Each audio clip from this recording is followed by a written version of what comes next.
Praise the Lord, Stotram. Praise the Lord. Hallelujah, hallelujah, hallelujah. Stotram. Praise the Lord. Praise the Lord. ദൈവത്തിരുനാമത്തിന് മഹത്വം ഉണ്ടാകട്ടെ. അനുഗ്രഹിക്കപ്പെട്ട ഈ നല്ല സന്ധ്യാസമയത്തിനായി ഞാൻ ദൈവത്തെ സ്തുതിക്കുന്നു.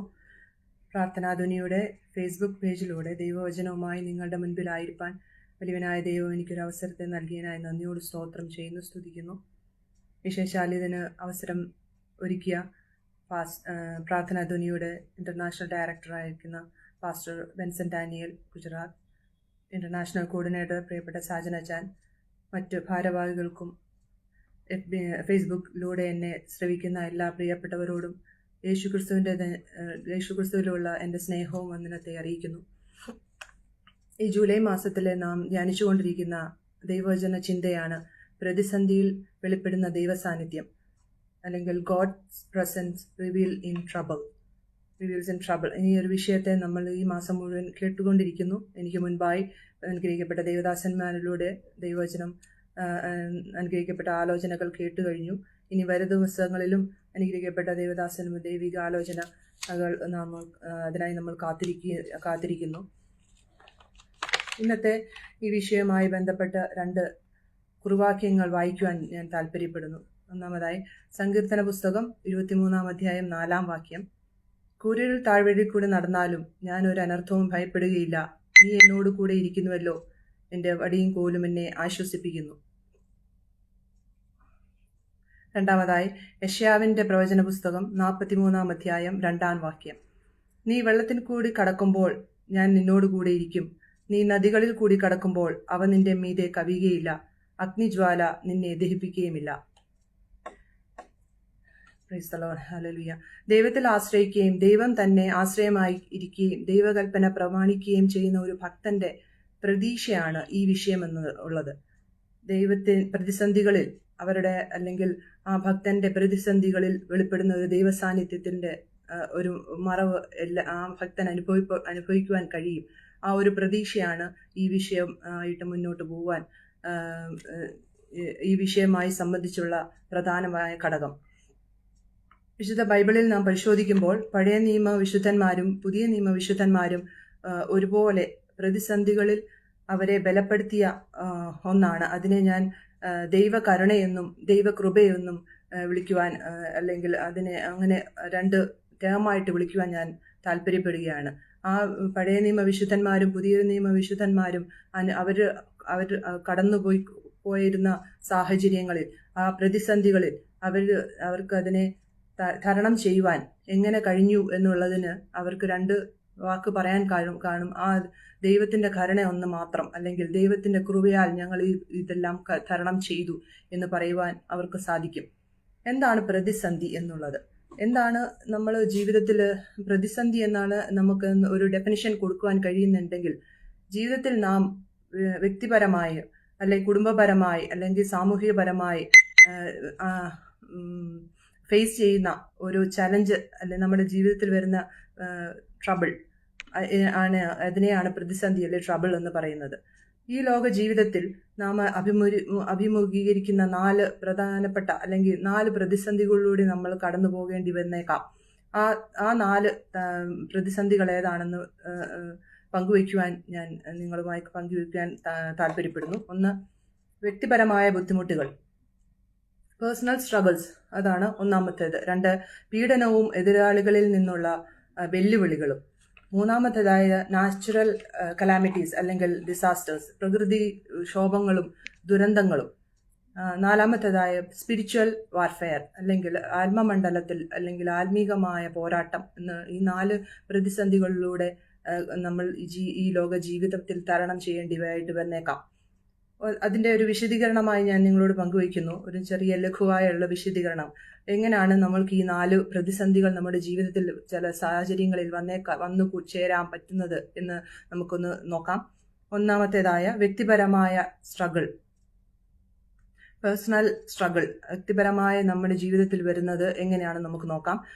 വ്യക്തിപരമായ സ്ട്രഗിൾ എന്നല്ലേ പേഴ്സണൽ സ്ട്രഗിൾ എന്ന് വരുമ്പോൾ നമ്മുടെ ജീവിതത്തിൽ ഉണ്ടാകുന്ന അത് രോഗങ്ങളാകാം, ദുഃഖങ്ങളാകാം, മാനസിക സംഘർഷങ്ങളാകാം, സ്ട്രെസ്സുകളാകാം, സാമ്പത്തികമായ ബുദ്ധിമുട്ടുകളാകാം, പിന്നെ ജോലി സ്ഥലങ്ങളിലുള്ള പ്രതിസന്ധികളാകാം.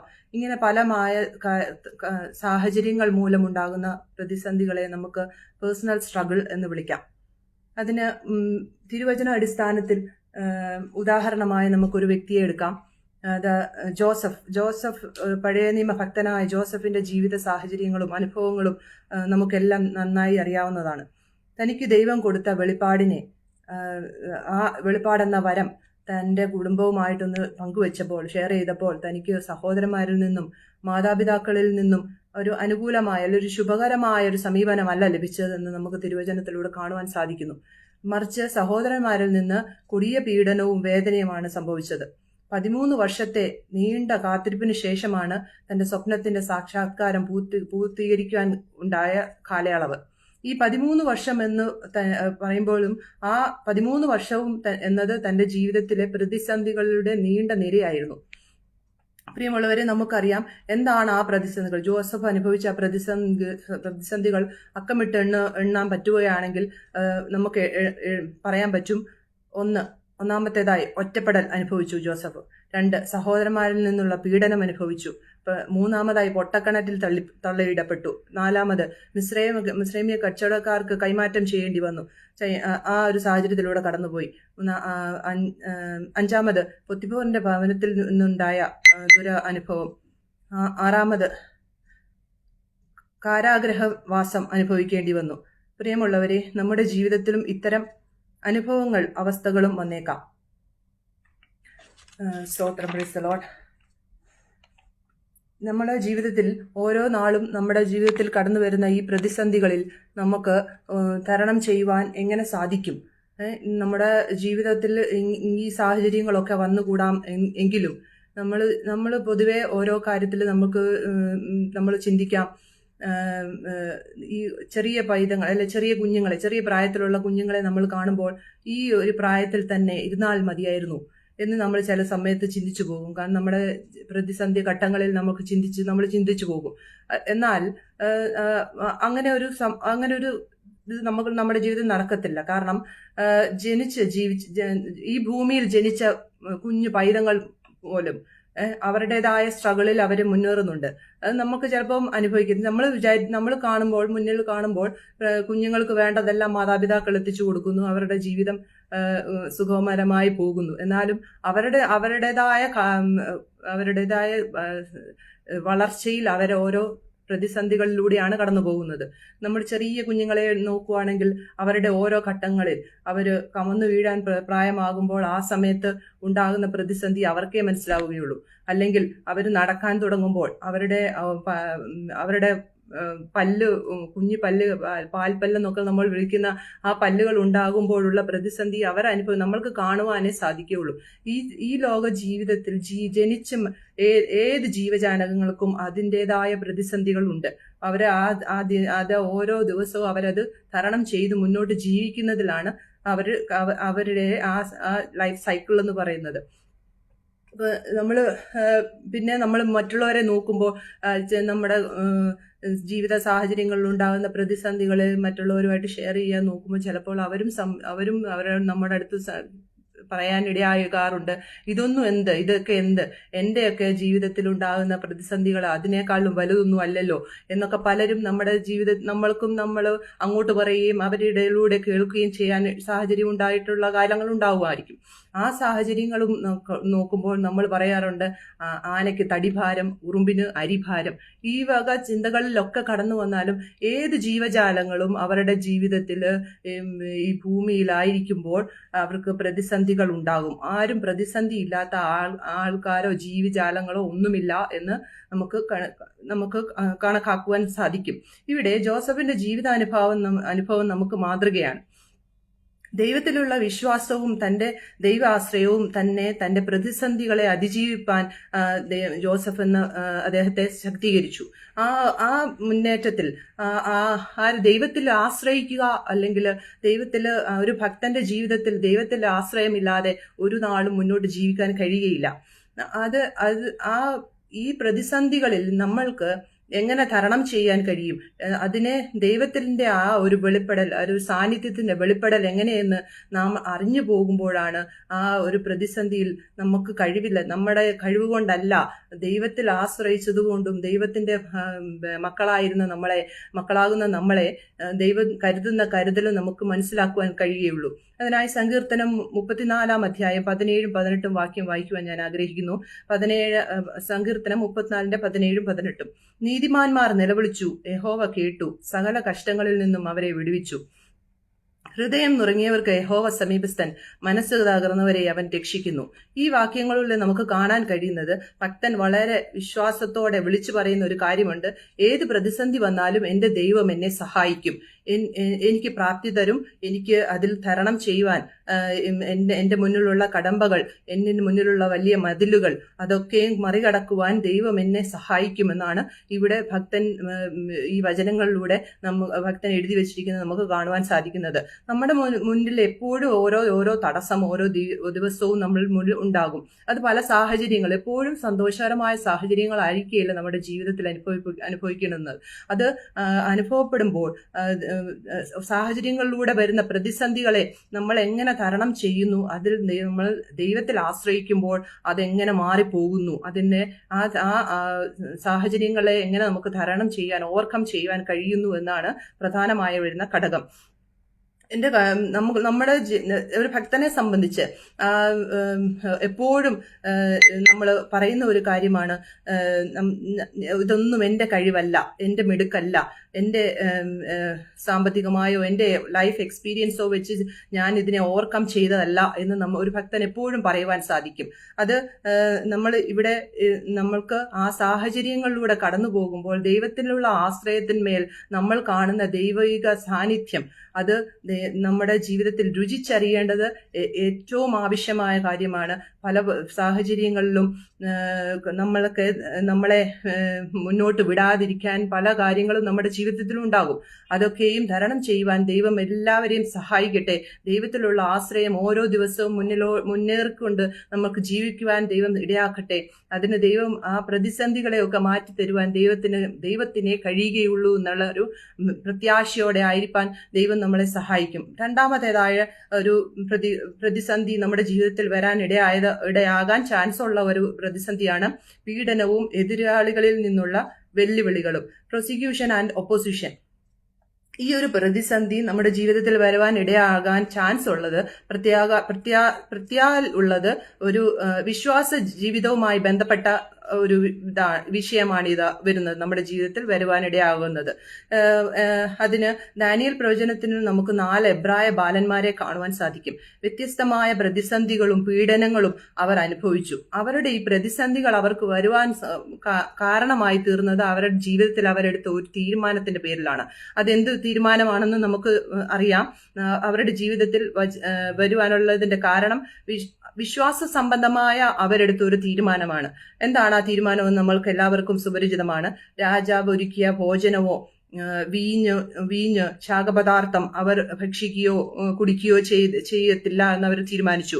കൂടാതെ പൊന്നു കൊണ്ടുള്ള ബിംബത്തെ അവർ നമസ്കരിക്കുകയോ ആരാധിക്കുകയോ ചെയ്യില്ല എന്ന് അവർ തീരുമാനിച്ചു. അവരങ്ങനെ ഒരു തീരുമാനം എടുക്കുവാനുള്ള കാരണമുണ്ട്. കാരണം അവര് എബ്രായരാണ്. എബ്രായർക്ക് ഒരു പ്രമാണമുണ്ട്. ആ പ്രമാണം ആണ് അവരെ ആ തീരുമാനത്തിലേക്ക് നയിച്ചത്. പ്രിയ ദൈവമക്കളെ, ദൈവം നൽകിയ പ്രമാണവും കൽപ്പനയും വിട്ട് വ്യതിചലിക്കുവാൻ പാടുള്ളതല്ല. ഇത് ഈ എബ്രായ ബാലന്മാരിലൂടെ നമ്മൾക്ക് കാണുവാൻ അല്ലെങ്കിൽ നമ്മൾ മാതൃകയാക്കേണ്ട ഒരു കാര്യമാണിത്. നമ്മൾക്കുള്ള പ്രമാണമോ ദൈവിക കൽപ്പനയോ പ്രമാണിക്കാതെ നമുക്ക് അതിൽ നിന്ന് വിട്ടുപോകുവാൻ സാധ്യമല്ല എന്നുള്ളത്. എന്നാൽ ഈ എബ്രായ ബാലന്മാർ തങ്ങളുടെ വിശ്വാസത്തിന് വേണ്ടി നിന്നപ്പോൾ പ്രതിസന്ധികളുടെ ഒരു മാലപ്പടക്കം എന്ന് പറയാം തന്നെയാണ് അവരുടെ ജീവിതത്തിൽ വന്നത്. പുറകെ അനേക പ്രതിസന്ധികൾ വന്നു. ദാനിയേലിന് സംഭവിച്ചത് എന്തെന്ന് വെച്ചാൽ ഹല്ലേലൂയ, സിംഹക്കുഴിയിൽ തള്ളപ്പെട്ടു ദാനിയേൽ. എന്നാൽ തനിക്ക് വേണ്ടി പ്രവർത്തിക്കുന്ന സ്വർഗത്തിലെ ദൈവം തന്നെ സിംഹക്കുഴിയിൽ ഇടുന്നതിനു മുൻപേ അവിടെ ഇറങ്ങിച്ചെന്ന് സിംഹത്തിന്റെ വായ അടച്ചു എന്ന് തിരുവചനത്തിൽ കാണുവാൻ നമുക്ക് സാധിച്ചു. തിരുവചനത്തിലുള്ളതുപോലെ നമ്മൾ വായിക്കുകയും ഗ്രഹിക്കുകയും ചെയ്തിട്ടുണ്ട്. അടുത്ത ദാനിയേലിനെ പോലെ തന്നെ 3 എബ്രായ ബാലന്മാരായ ശദ്രക്ക്, മേശക്ക്, അബേദ്നെഗോവും എന്ന എബ്രായ ബാലന്മാർ തങ്ങളുടെ പ്രമാണത്തിൽ വേണ്ടി ഉറച്ചു നിന്നപ്പോൾ അതിന് ഫലമായി അവർക്ക് നേരിടേണ്ടി വന്നത് രാജാവ് ഒരുക്കിയ ഒരു വലിയ തീക്കുണ്ടത്തിലേക്ക് അവരെ തള്ളിയിടപ്പെട്ടു. രാജാവ് തീയുടെ കാഠിന്യം കൂട്ടിയെങ്കിലും അതിലൊന്നും അവർക്ക് ഒരു ദോഷവും തട്ടാതെ വണ്ണം 4-മനായി അവരുടെ മധ്യ ഇറങ്ങി വന്ന ഒരു ദൈവസാന്നിധ്യം അവർക്ക് അനുഭവിപ്പാൻ സാധിച്ചു. ആ ഒരു പരിപാലനം അവരുടെ ജീവനോ അവരുടെ ഒരു രോമത്തിനെ പോലും ഖരിക്കാൻ ആ തീക്ക് സാധിച്ചില്ല.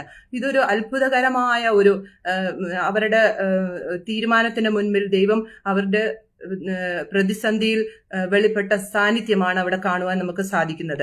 സെഖര്യാവ് 2:8 വാക്യത്തിൽ നാം ഇപ്രകാരം കാണുന്നു: നിങ്ങൾ തൊടുന്നവൻ അവന്റെ കൺമണിയെ തൊടുന്നു. അതായത് ദൈവത്തിൽ ആശ്രയിക്കുകയും ദൈവത്തിൽ വിശ്വസിക്കുകയും ദൈവപ്രമാണം അനുസരിച്ച് ജീവിക്കുകയും ചെയ്യുന്ന നമ്മളെ ആരെങ്കിലും തൊട്ടാൽ അത് ദൈവത്തിന്റെ കൃഷ്ണമണിയെ തൊടുന്നത് പോലെയാണെന്നാണ് തിരുവചനം പഠിപ്പിക്കുന്നത്, അല്ലെങ്കിൽ തിരുവചനത്തിൽ എഴുതി വച്ചിരിക്കുന്നത്. വചനം സത്യമാണെന്നും വചനം ജീവനുള്ള ദൈവത്തിന്റെ കൽപ്പനയാണെന്നും വിശ്വസിക്കുന്ന ഏവരും ഇത് തന്നെയാണ് ഈ പ്രത്യാശയോടെ, ഈ വിശ്വാസ ജീവിതത്തോടെയാണ് മുന്നോട്ട് ജീവിക്കുന്നത്. നമ്മളെ പ്രത്യേകിച്ച് പെന്തക്കോസ്ത് വിശ്വാസത്തിൽ മുന്നോട്ട് ജീവിക്കുന്ന ആൾക്കാരെ ബിലീവേഴ്സ് അല്ലെ വിശ്വാസികൾ തന്നെ എന്നാണ് വിളിക്കപ്പെടുന്നത്. കാരണം എന്തെന്നാൽ അവർ ഈ ദൈവത്തിൽ ആശ്രയിച്ചും ദൈവത്തിൽ വിശ്വസിച്ചും ജീവിക്കുന്നതുകൊണ്ടാണ്. അവർക്കൊരു പ്രത്യാശയുണ്ട്. യേശുക്രിസ്തുവിന്റെ പാതയിൽ യേശുക്രിസ്തുവിനെ കണ്ടുകൊണ്ടാണ് അവർ മുന്നോട്ട് ജീവിക്കുന്നത്.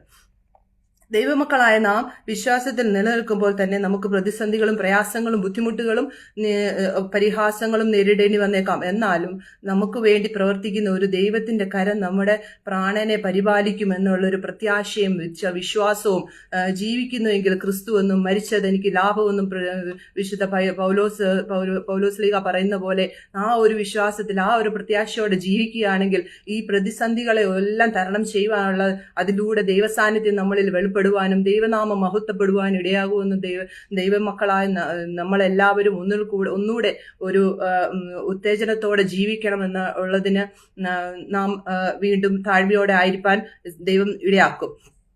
ഇന്ന് നമുക്ക് ചുറ്റും അനേക ദേവദാസന്മാർ ഈ ഒരു പരിശോധനയിലൂടെ അല്ലെങ്കിൽ പ്രതിസന്ധികളിലൂടെ ദൈവമക്കളും ഇത്തരം പീഡനങ്ങളിലൂടെയും പ്രതിസന്ധികളുടെയും വിശ്വാസത്തിന് വേണ്ടി ജയിലിൽ അടയ്ക്കപ്പെടുകയും ഉപദ്രവങ്ങൾ ഏൽക്കപ്പെടുകയും മറ്റു ചിലർ കുടുംബങ്ങളിൽ നിന്ന് പുറത്താക്കപ്പെടുകയും ഒറ്റപ്പെടുകയും അവഗണിക്കപ്പെടുകയും ഒക്കെ ഇന്നും ചെയ്യുന്നു. ദൈവത്തിൽ ഉള്ള വിശ്വാസവും ആശ്രയവുമാണ് അവരുടെ വിശ്വാസ ജീവിതത്തിൽ അവരെ നിലനിർത്തുന്നത്.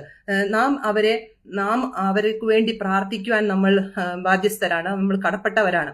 പ്രാർത്ഥനയും അവരുമായുള്ള ഈ പ്രതിസന്ധികളെ തരണം ചെയ്യുവാൻ അവരോട് ഒന്നിച്ചുള്ള കൂട്ടായ്മയും സഹകരണവും ഒക്കെ അവരെ ഇതിൽ ഈ പ്രതിസന്ധികൾ തരണം ചെയ്യുവാൻ ഇടയാക്കുകയും അവരെ ഉറപ്പിക്കുകയും ധൈര്യപ്പെടുത്തുകയും ചെയ്യും. മൂന്നാമതായി ഉള്ള പ്രതിസന്ധികളിൽ അടുത്ത പ്രധാനമായ ഒരു പ്രതിസന്ധി എന്ന് പറയുന്നത് നാച്ചുറൽ ഡിസാസ്റ്റർ അല്ലെങ്കിൽ കലാമിറ്റീസ്, പ്രകൃതി ക്ഷോഭങ്ങളും ദുരന്തങ്ങളും വ്യാധികളും മഹാവ്യാധികളും ഇവയെല്ലാം നമ്മളെ പ്രതിസന്ധിയിൽ ആക്കിയേക്കാം.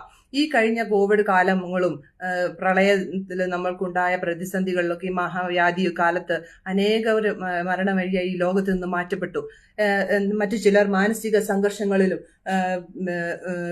മാനസികമായ സംഘർഷങ്ങളിൽ അകപ്പെട്ടു. ഇപ്പോഴും അതിന്റെ ആഫ്റ്റർ എഫക്ട്സ് ആയി ഡിപ്രഷനൊക്കെ അനുഭവിക്കുന്ന അനേക പേരുണ്ട്. എന്നാൽ ദൈവത്തിന്റെ ഒരു കരുതൽ നമ്മളും അനുഭവിച്ചതാണ്. ഈ കരുണ നമുക്ക് ആ ദൈവത്തിന്റെ കരുണയാൽ നമ്മൾ ഇന്നും നിലനിൽപ്പാൻ ദൈവം ഇടയാക്കി.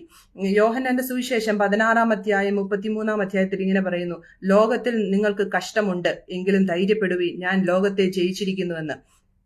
ആ ഒരു പ്രോമിസാണ് നമ്മൾക്ക് ജീവിതത്തിൽ ദൈവത്തിലുള്ള വിശ്വാസം ജീവിതത്തിൽ മുന്നേറുവാനുള്ള ഒരു ബലം നമ്മൾക്ക് നൽകിത്തരുന്നത്. ഈ ഒരു പ്രോമിസ് ദിവസവും ധൈര്യപ്പെടുത്തുകയും പ്രതിസന്ധികളിൽ തരണം ചെയ്യുവാൻ നമ്മെ ബലപ്പെടുത്തുകയും ചെയ്യുന്നു. നാലാമതേതായുള്ള പ്രതിസന്ധി എന്ന് വെച്ചാൽ സ്പിരിച്വൽ വാർഫെയർ അല്ലെങ്കിൽ ആത്മീകമായ പോരാട്ടം, ആത്മമണ്ഡലത്തിലുള്ള പോരാട്ടം.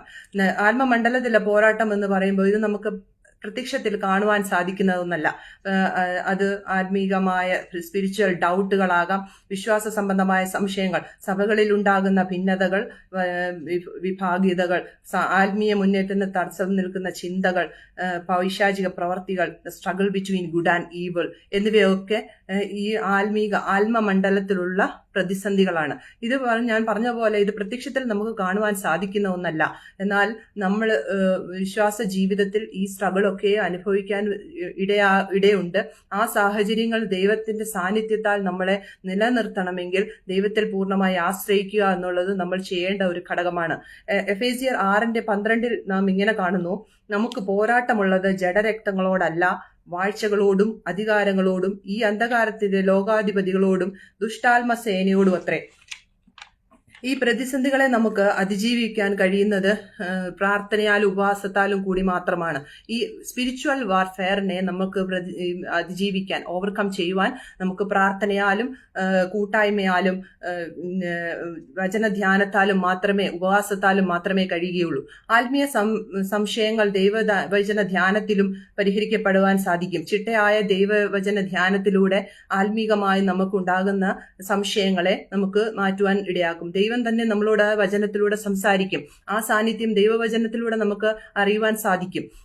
Price the Lord. അടുത്തത് കൂട്ടായ്മയിലുള്ള ഐക്യം. ഈ സ്പിരിച്വൽ വാറില്, കൂട്ടായ്മയിലുള്ള ഐക്യത്തില് ഈ സ്പിരിച്വൽ വാറിനെ നമുക്ക് തരണം ചെയ്യുവാൻ കഴിയും. ദൈവവിഷയവുമായി യോജിച്ചു പോകുവാൻ സാധിക്കുന്ന എല്ലായിടത്തും യോജിച്ചു പോകുവാൻ നോക്കുക. ബലഹീന വിശ്വാസികളെ ചേർത്ത് പിടിക്കുക. ദൈവസ്നേഹത്തിലും കരുതലും നമുക്ക് അഭിപ്രായ വ്യത്യാസങ്ങൾ ഒഴിവാക്കുക. പ്രതിസന്ധികളെ അതിജീവിക്കുവാൻ ഈ സാഹചര്യങ്ങളിലൂടെ നമ്മളൊന്ന് ഈ സാഹചര്യങ്ങളിലൂടെ ഒന്ന് കരുതലോടെ മുന്നേറിയാൽ നമുക്ക് ഈ പ്രതിസന്ധി നമുക്ക് തരണം ചെയ്യാൻ സാധിക്കും. ഏത് ആത്മികമായുള്ള പോരാട്ടം അല്ലെങ്കിൽ ആത്മമണ്ഡലത്തിലുള്ള പോരാട്ടത്തിൽ നമുക്ക് വിജയിക്കുവാൻ സാധിക്കും.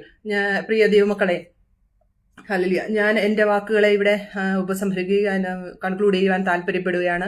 യോഹന്നാന്റെ സുവിശേഷത്തിൽ നമ്മൾ കാണുന്നത് പോലെ നമ്മുടെ ജീവിതത്തിൽ കഷ്ടങ്ങളും ബുദ്ധിമുട്ടുകളും പ്രതിസന്ധികളും അനിശ്ചിതത്വങ്ങളും ഒക്കെ ഉണ്ടാകും. എങ്കിലും നമ്മിൽ വ്യാപരിക്കുന്ന ദൈവകൃപയാൽ, ദൈവത്തിലുള്ള വിശ്വാസത്താൽ കർത്താവ് നമുക്ക് നൽകിയ എല്ലാ നാളും, ഞാൻ ലോകാവസാനത്തോളം എല്ലാ നാളും നിങ്ങളോട് കൂടെയിരിക്കുമെന്നുള്ള ആ പ്രോമിസ്, ആ വാഗ്ദത്തം നമ്മൾ മുറുകെ പിടിച്ചുകൊണ്ട് പോകുവാൻ സർവ്വകൃപാലുവായ ദൈവം നമ്മളെ എല്ലാവരെയും സഹായിക്കട്ടെ. അതിന് ദൈവം നമ്മളോട് കരുണ കാണിക്കട്ടെ. ആ സാന്നിധ്യം നമ്മുടെ ജീവിതത്തിൽ ഓരോ നിമിഷവും അനുഭവിക്കാൻ നമ്മൾക്ക് ഇടയാകട്ടെ എന്ന് പ്രാർത്ഥിച്ചുകൊണ്ട് വാക്കുകൾ അവസാനിപ്പിക്കുന്നു. തുടർന്ന് പ്രാർത്ഥന വിഷയങ്ങളെ പ്രാർത്ഥിക്കാൻ താല്പര്യപ്പെടുകയാണ്. പ്രാർത്ഥനാ വിഷയമായിട്ട് 2 വിഷയങ്ങൾ എൻ്റെ മുന്നിലുണ്ട്. അതൊന്ന് വായിക്കുവാൻ താല്പര്യപ്പെടുന്നു. ആലുവ ഡൂസോസ് ബൈബിൾ കോളേജ് പൂർവ്വ വിദ്യാർത്ഥിയും ഷാരോൺ ഫെലോഷിപ്പ് ചർച്ച് തൊടുപുഴ സെക്ഷനിലെ പാസ്റ്ററുമായിരുന്ന പാസ്റ്റർ PV പൗലോസ്. ഡയബറ്റീസിന്റെ വളരെ ബുദ്ധിമുട്ടതാൽ എല്ലാ ഓർഗൻസിനൊക്കെ ബാധിച്ചിട്ട് കോട്ടയം മെഡിക്കൽ കോളേജിൽ വെന്റിലേറ്ററിലായിരിക്കുന്നു. പ്രിയ ദേവദാസിന് വേണ്ടി നമുക്ക് പ്രാർത്ഥിക്കാം. അടുത്തതായുള്ളത് കിളിമാനൂർ കാരറ്റ് ടൗൺ AG സഭാ ശുശ്രൂഷൻ പാസ്റ്റർ അരുൺ രാജിന്റെ 3 വയസ്സ് പ്രായമുള്ള ജിരമ്യ മോൻ ബ്ലഡ് ക്യാൻസറായി ഭാരപ്പെടുന്നു. പ്രിയ പൈതലിന് പരിപൂർണ സൗഖ്യത്തിനായി നമുക്ക് പ്രാർത്ഥിക്കാം. ഈ 2 വിഷയത്തെ പ്രത്യേകം വഹിച്ചുകൊണ്ട് ദൈവസന്നിധിയിൽ പ്രാർത്ഥിക്കാൻ ഞാൻ താല്പര്യപ്പെടുകയാണ്. ദൈവമേ, സ്തോത്രം സ്തോത്രം സ്തോത്രം. യേശുവിന്റെ രക്തം ജയമെടുക്കുന്ന കർത്താവേ, കാരുണ്യവാനും മനസ്സലിവുമുള്ള ഞങ്ങളുടെ സ്വർഗീയ പിതാവേ, ഈ സന്ധ്യാസമയത്തിനായി ഞാൻ കർത്താവേ അങ്ങയെ വാഴ്ത്തുന്നു, സ്തുതിക്കുന്നു. നല്ലൊരു സന്ധ്യാസമയം കൂടി അടിയങ്ങൾക്ക് നൽകി തന്നതിനായി നന്ദിയോട് സ്തോത്രം ചെയ്യുന്നു പിതാവേ. അപ്പൊ ഞാൻ സ്ഥാപിച്ച പ്രാർത്ഥനാ വിഷയമായി കർത്താവേ അടിയന്റെ സന്നിധിയിലായിരിക്കുന്നു. കർത്താവേ, പ്രിയ ദേവദാസനെ അവിടുത്തെ കരങ്ങളിൽ ഏൽപ്പിക്കുന്ന അവിടുന്ന് സൗഖ്യത്തെ അയക്കണമേ. അവിടുന്ന് അവിടുത്തെ തൊട്ടവരും ഒക്കെയും സൗഖ്യം പ്രാപിച്ചു എന്ന് തിരുവചനത്തിലുള്ള പോലെ അപ്പാ എന്റെ ദൈവമേ, അവിടുത്തെ ഹിതം കർത്താവേ നിന്റെ ദാസനിൽ വെളിപ്പെടുത്തുമാറാകണമേ. കർത്താവേ, പ്രിയ പൈതലിനായി ജോഷുവ മോനായി സ്ഥാപിച്ച പ്രാർത്ഥിക്കുന്നു. കർത്താവെ സഹായിക്കണമേ. ചിരമ്യാവ് മോൻ കർത്താവെ പൈതലിനായി പ്രാർത്ഥിക്കുന്നു. കർത്താവെ അവിടുന്ന് സഹായിക്കണമേ. ഈ ചെറിയ പ്രായത്തിൽ കർത്താവെ ഈ പ്രതിസന്ധികളിലൂടെ കടന്നു പോകേണ്ടി വന്നത് കർത്താവെ സകലതും അവിടുന്ന് അറിയുന്നുവല്ലോ. അടിയങ്ങളുടെ തലയിൽ ഒരു രോമം പോലും നിലത്ത് വീഴണമെങ്കിൽ അവിടുന്ന് അറിയാതെ ഒന്നും അടിയങ്ങളുടെ ജീവിതത്തിൽ സംഭവിക്കില്ല സഹായിക്കുകയില്ലല്ലോ നാഥ. അവിടുന്ന് സഹായിക്കുമാറാകണമേ. അവിടുത്തെ തിരുനാമം മഹത്വപ്പെടുത്തുവാൻ കർത്താവേ അവിടുന്ന് സഹായിക്കണമേ. ഈ രണ്ടുപേരുടെയും കർത്താവേ രോഗാവസ്ഥയിൽ നിന്നുള്ള എല്ലാ വിടുതലും ആശ്വാസവും അവിടുന്ന് നൽകണമേ എന്ന് പ്രാർത്ഥിക്കുന്നു കർത്താവിച്ച. ഈ പ്രതിസന്ധികളിൽ ദൈവസാന്നിധ്യം വെളിപ്പെടുവാൻ അവിടുന്ന് ഇടയാക്കണമേ നാഥ. അവിടുന്ന് സഹായിക്കണമേ. അടിയങ്ങൾ അറിഞ്ഞോ അറിയാതെയോ അനേക രോഗത്താൽ ഭാരപ്പെടുന്ന അനേകരുണ്ട് അപ്പച്ച. അവിടുന്ന് തിരുസന്നിധിയിൽ അവിടുത്തെ കരങ്ങളിൽ ഏൽപ്പിക്കുന്നു. അവർക്കൊക്കെയും പൂർണ്ണ ആശ്വാസവും ബലവും അവിടുന്ന് കൽപ്പിക്കുമാറാകണമേ. എല്ലാവരിലുമേലും ദൈവസാന്നിധ്യം അനുഭവിപ്പാൻ അവിടുന്ന് ഇടയാക്കണമേ. ഏത് പ്രതിസന്ധികളിലും ധാവേ ദൈവത്തിന്റെ ആശ്രയത്താൽ ദൈവസാന്നിധ്യം അനുഭവിച്ച് മുന്നേറുവാനുള്ള കൃപയും കരുണയും ഏവർക്കും നൽകുമാറാകണമേ എന്ന് പ്രാർത്ഥിക്കുന്നു നാഥ. വീണ്ടും ധാവേ തിരുസന്നിധിയിൽ ഏൽപ്പിക്കുന്നു. പ്രാർത്ഥന കേട്ടിരിക്കാൽ സ്തോത്രം. ക്രിസ്തുയേശുവിന്റെ നാമത്തിൽ തന്നെ ആമേൻ. സ്തോത്രം. Price the Lord. വീണ്ടും ഈ അവസരം എനിക്ക് നൽകി തന്ന എല്ലാ ഭാരവാഹികൾക്കും പ്രാർത്ഥനാധ്വനിയുടെ എല്ലാ കോർഡിനേറ്റേഴ്സിനും ഞാൻ നന്ദിയും സ്നേഹവും അറിയിക്കുന്നു. വീണ്ടും ദൈവം എല്ലാവരെയും അനുഗ്രഹിക്കുമാറാകട്ടെ. Thank you.